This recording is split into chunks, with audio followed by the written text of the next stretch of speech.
Muchas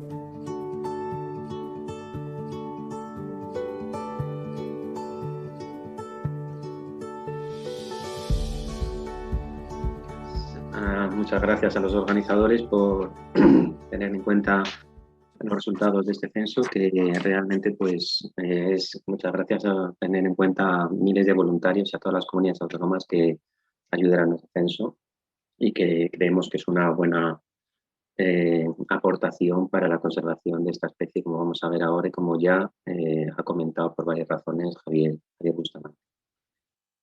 Bueno, pues voy a compartir la pantalla con vosotros.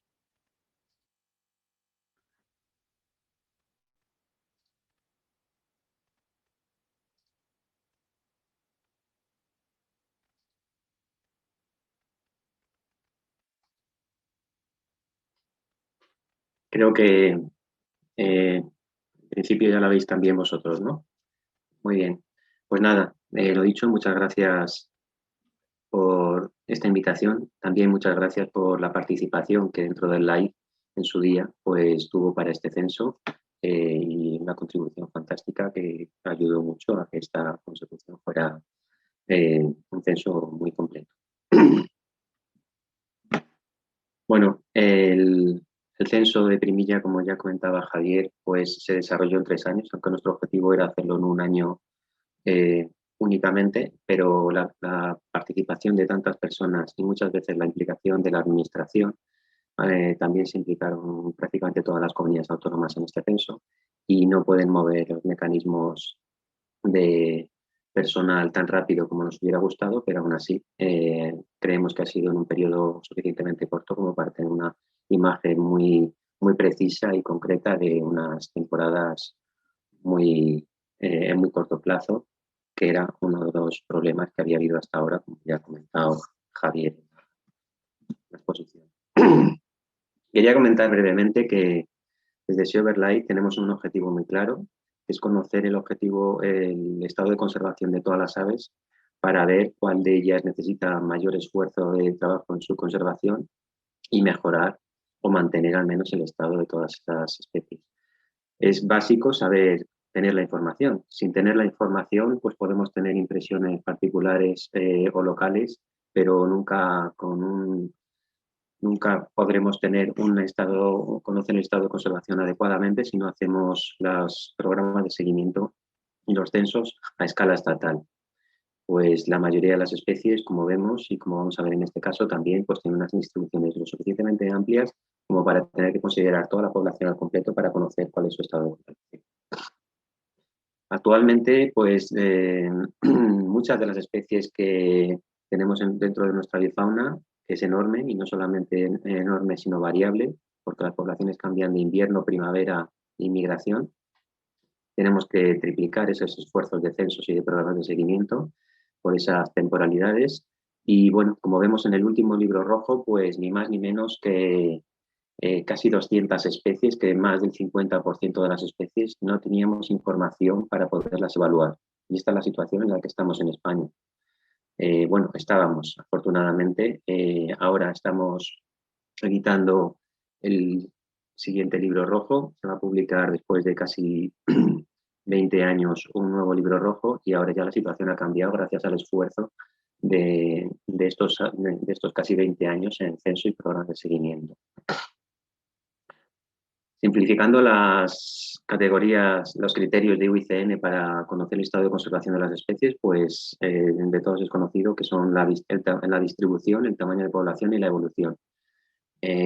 Para conocer todos estos parámetros de las poblaciones de casi 500 aves que visitan de una forma u otra el Estado español y en sus distintas épocas de reproducción, no reproducción y migración, pues hemos desarrollado desde Silverlight todos estos programas de seguimiento, 12 programas de seguimiento que con todos se pueden sacar esos 3 parámetros, pero con cada uno de ellos se intenta tener información muy precisa de cada uno de ellos.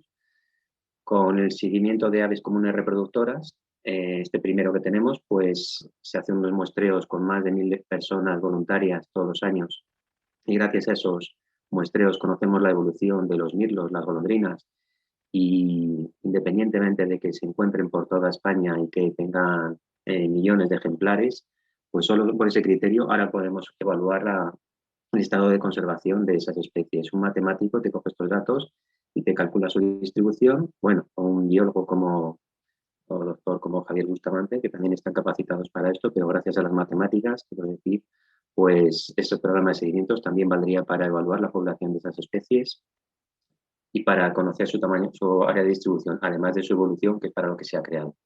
Pero aquí tenemos enmarcado en rojo un programa que tenemos muy específico, que es el programa de censos. Con este programa destinamos un esfuerzo enorme a todas las especies contables, directamente contables o casi contables, como es el primilla, que directamente hacer un censo directo, como comentaba Javier, pues tiene sus problemas, sus dificultades, casi su concepto de imposibilidad.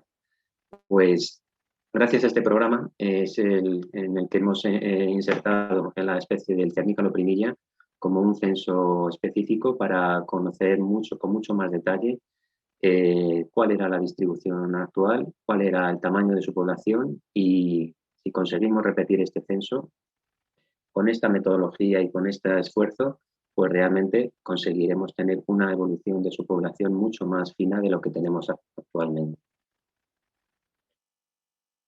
Entre 2004 y 2020 hemos abordado 108 especies, entre ellas el cernícalo primilla, y todas tienen sus monografías concretas.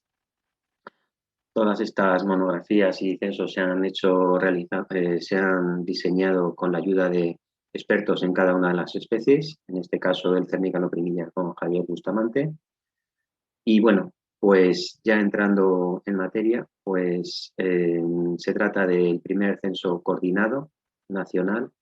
Esto quiere decir que se ha hecho realmente con una misma metodología y se ha hecho con, con un esfuerzo muy centrado en muy pocos años, cosa que no habíamos conseguido en España hasta ahora. Partimos de una situación en la que, bueno, pues se estima una población mundial de 100.000 parejas. En Europa se estima una población de 30 a 38.000 parejas. Y ni más ni menos que casi el 40% de los efectivos de estas poblaciones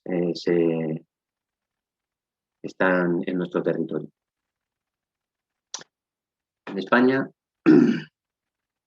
la población de todos era bastante bien conocida. De hecho, había inventariadas, como comentaba Javier también, cerca de 6.000, entre 5 y 6.000 puntos de cría. Estos puntos de cría van cambiando. Ya sabéis que son aves cavernícolas que crían especialmente en estructuras que hemos desarrollado nosotros en nuestras construcciones. Y bueno, pues también cómo evolucionan nuestros núcleos urbanos y todas estas construcciones van cambiando y es uno de los principales problemas que tiene el estado de conservación de esta especie. Bueno, se distribuye, como vemos, especialmente y hablando ampliamente en el cuadrante suroccidental de España, aunque tiene sus poblaciones a lo largo del Ebro también con muchos años de implantación y, bueno, alguna pequeña población en Cataluña.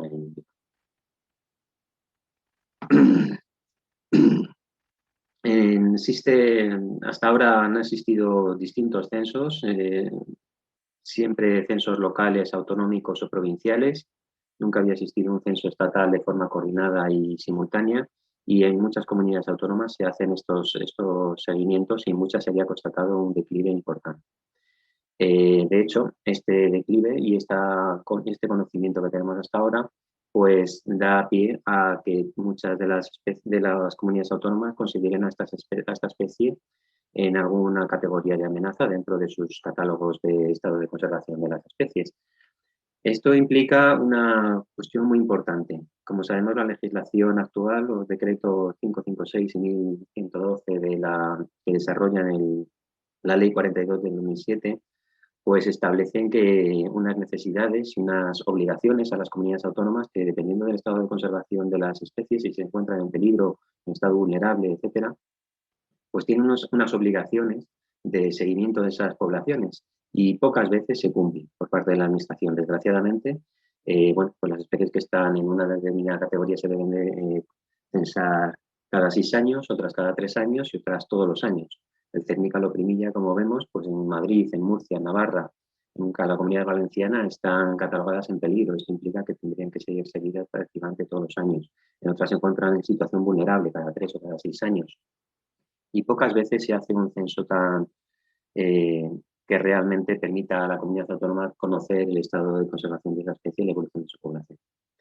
Este primer censo nacional se hizo contando con Javier Bustamante como asesor científico y se estableció una metodología muy concreta, muy clara y lo más importante, repetible, muy fácilmente repetible en el tiempo, para que a partir de ahora se puedan evaluar el estado poblacional tanto a pequeña escala como a mediana como a grande, de forma sencilla y clara y nos permita conocer con mucho más detalle de lo que tenemos hasta ahora la situación poblacional de esta especie.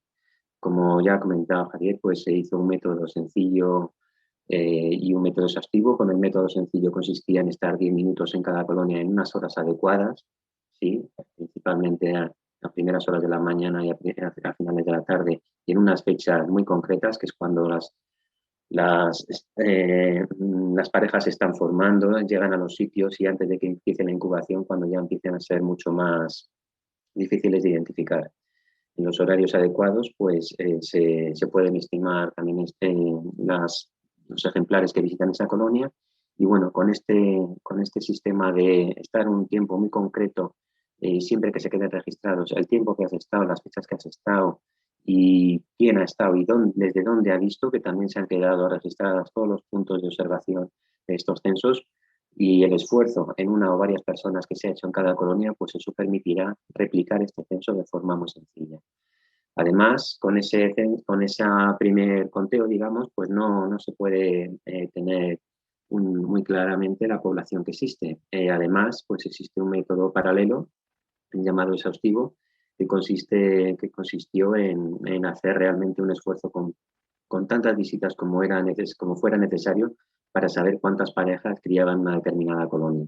También unas fechas muy concretas y con unos horarios muy concretos. Todo esto está detallado en la monografía que se ha hecho con este censo. Está disponible en la página web de SEO Overlife en formato digital y todos conocéis, como ha puesto en la portada Javier anteriormente. Bueno, pues eso, los análisis que hicieron desde la Estación Biológica de Doñana pues permitieron crear una equivalencia entre ese método sencillo y ese método exhaustivo, que representa más o menos esta gráfica, y lo que viene a decir es cómo se puede extrapolar la población, hablando llanamente, que yo técnicamente lo podría explicar mucho mejor Javier y lo ha explicado yo, pues cómo se puede establecer el tamaño de población de cada una de las colonias en base a todas esas observaciones que tenemos de censo sencillo y de censo completo para, evidentemente, no se puede hacer censo completo en los miles de puntos de cría que existen en toda España porque son necesarios muchísimas visitas, y ese ha sido, entre comillas, el error o, digamos, el sistema que se ha utilizado y que consideramos que no es el óptimo para llegar a conocer de forma muy precisa y estandarizada el tamaño de población de esta especie, porque está a caballo entre una especie común, que hay que hacer muestreos sin más para conocer su población, entre una especie que permite un censo directo, como puede ser la cigüeña negra o el águila imperial, que se pueden identificar todos los puntos de cría y los ejemplares muy claramente, y está a caballo entre las dos cosas y hay que hacer una cosa, opinamos, pues mixta. Esos muestreos y esos censos exhaustivos pensamos que es lo que nos permite aproximarnos más a la realidad y de forma más sencilla del tamaño de población de esta especie. El primer resultado que consideramos importante y casi más importante que el tamaño de población en sí es que disponemos de una base de datos en la que se sabe en todos los puntos que sean visitados por primera vez en toda España, los que dan censo positivo, los que dan censo negativo, cuántas personas han ido, desde dónde han observado cada punto, el tiempo que han estado y el método que han utilizado en cada uno. Ese resultado consideramos que es casi más importante que el tamaño de población en sí que se ha calculado, porque, bueno, un tamaño de población, pues como veíamos antes, es solamente uno de los parámetros que necesitamos para conocer el estado de conservación de la especie. Pero bueno, pues si no lo podemos repetir en el tiempo y compararlo, tampoco vamos a conocer la evolución y tanto en números de parejas como en distribución de la especie. Partiendo de ese resultado que consideramos más que importante, bueno, pues ahora podemos replicar ese censo y podemos conocer las evoluciones y la situación a escala nacional, de comunidad autónoma, provincial, incluso a escalas más pequeñas. El resultado, pues como vemos, es este, ¿no? Pues detectamos presencia en 2.343 colonias de las cerca de 5.500 puntos de cría conocidos que se visitaron. Consideramos que hay una población establecida entre 8.600 y 11.300 parejas y eso, se estima una población media de 10.090 ejemplares, parejas. Como vemos, Castilla-La Mancha tiene casi el 30% de la población, Andalucía casi otro 20% y Castilla-León el 18%, casi llega al 20%. Estas tres comunidades acumulan más del 70% de la población, como vemos en la tabla. Y si sumamos Extremadura, pues casi el 90% de la población lo acumulan estas cuatro comunidades autónomas. Evidentemente, son tan importantes como las anteriores, tanto estas porque tienen mucha población, pero todas las demás, como vemos, están en el perímetro de su área de distribución y de todos es sabido que la conservación en el área, en los perímetros son tan importantes como los núcleos de reproducción principales y el núcleo de dispersión de la especie. Y si se mantienen todos esos márgenes en buen estado de conservación, pues será un buen indicador. Normalmente cuando empiezan los declives de las especies, empiezan a desaparecer en todo su perímetro y se va reduciendo hasta que queda solamente una pequeña población en lo que era el real núcleo de dispersión de la especie. Como vemos, pues estos son los resultados gráficamente y como veíamos, pues viene a ser la distribución que ya conocíamos actualmente. Esas cerca de 2.500 colonias o puntos de cría que hemos detectado con no ocupación, pues más o menos están insertos entre todos estos puntos de cría, que vienen a ser puntos, como decíamos antes, pues que casas que sean derruidos, sabemos que se está abandonando el medio rural y las parideras, los puntos de concentración para guardar el ganado y casas tradicionales eran puntos muy importantes para esta especie. Muchos de esos edificios están desapareciendo y muchos de esos puntos de cría son esos. Se están construyendo pillares y bueno, se están reconstruyendo iglesias y algunos edificios facilitando la reproducción de esta especie, pero hay que hacer un esfuerzo enorme para asegurar puntos de cría buenos y para el cernícalo pepinillo.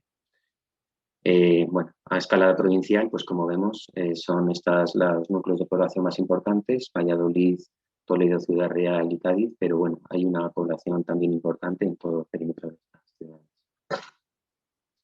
El tamaño de la colonia, pues como vemos, principalmente son pequeñas colonias e incluso hay una importante población en parejas aisladas. En cuanto al número de puntos de cría, pues solo el 30% lo acumulan puntos de cría de forma aislada, pero con dos y tres parejas hay una cantidad de puntos de cría muy importantes.